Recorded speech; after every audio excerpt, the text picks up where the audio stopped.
हज़रत उस्मान की शहादत होती है और कुछ ही दिनों में फ़ौरन कैसर रोम हमला कर देता है अफ्रीका के उन जजीरों पर जो ताज़ा ताज़ा फतह हुआ। तो जब तक सहाबा को इत्तला पहुंची वहाँ उन पर कोई समंदरी तूफ़ान आया और वो वापस हो गए, वरना हज़ारों की तादाद में फ़ौजी हमला कर रहे थे। तो सहाबा कराम तक जब ये बात आई तो सोचने लगे कि इसे किसने बताया कि शहादत हो गई है, इसे किसने बताया, कि कैसे वहाँ तक पहुँची। अब तक तो ये हमला करने की जुर्रत नहीं कर सकता था, अब ये मुसलमानों पे हमला और तो समंदरी तूफ़ान की वजह से वापस हुआ। तो सहाबा इस खोज में लगे।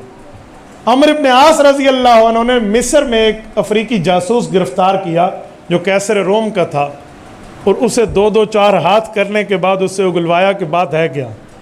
और उसने कहा गवर्नर साहब आपको क्या पता, ये मामले में हमारे बादशाह का पैसा बोल रहा था। तो वो क्या कहा, यह सियासी सतह पे जब शिकस्त खाई, मजहबी सतह पे जब शिकस्त खाई तो हमारे बादशाह ने दीनारों की बोरियां उठा उठा के ये अब्दुल्ला इब्न सबा की कदमों में ढेर कर दी थी कि तू ही कर सकता है जो ही करना है। तभी ये सूफ़ी बना, इसके गैर मुल्की सफ़र शुरू हुए, आने जाने, बंदों को ख़रीदना, वो पैसा चल रहा था। कहा कितना पैसा, कहा तकरीबन 1.5 करोड़ दीनार इस पर खर्च हुआ है। 25 दीनारों तो 8 तोला सोना बनता है, 20 दीनारों तो 7.5 तोला सोना है जिस पे ज़कात का मसला होता है, वो 20 दीनार है जहाँ सोने वाले दीनार। तो जहाँ 1.5 करोड़ दीनार हो, आज मैंने इस पर कैलकुलेटर में जितना ज़रबे तकसीमें कर सकता था मैंने पाकिस्तानी पैसे किए हैं, ये तकरीबन कोई 3 खरब रुपए पाकिस्तानी बनते हैं, 3 खरब। ये सैयदना उस्मान गनी की शहादत के लिए इस्तेमाल हुआ था कि हमारा पैसा बोल रहा था। ऐसे बंदे इकट्ठे नहीं हुए, ऐसे हमने चुन चुन के ऐसे मुल्कों से बंदे इकट्ठे नहीं किए।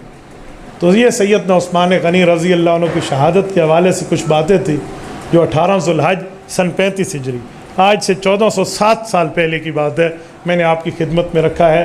ये मजलूमाना शहादत है, प्यासे आलम में शहादत है। उस कुएँ तक भी पानी की रसाई नहीं दी गई जो कुआँ ख़रीद के हज़रत उस्मान ने मुस्लिम गैर मुस्लिम सब पे सदका कर दिया था, उस कुएँ तक भी। और ये प्यासे होने पर हज़रत हुसैन रज़ी अल्लाह अन्हु ने हज़रत उस्मान का पहरादारी में ठहर के प्यासा रहकर तिलावत करने का यहाँ सबक पढ़ा और करबला में सुनाया। यहाँ सबक पढ़ा था जो वहाँ सुनाया गया।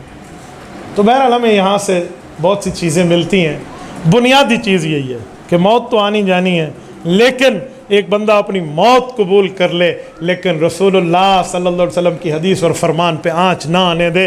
यह आपके और हमारे लिए बड़ा सबक है।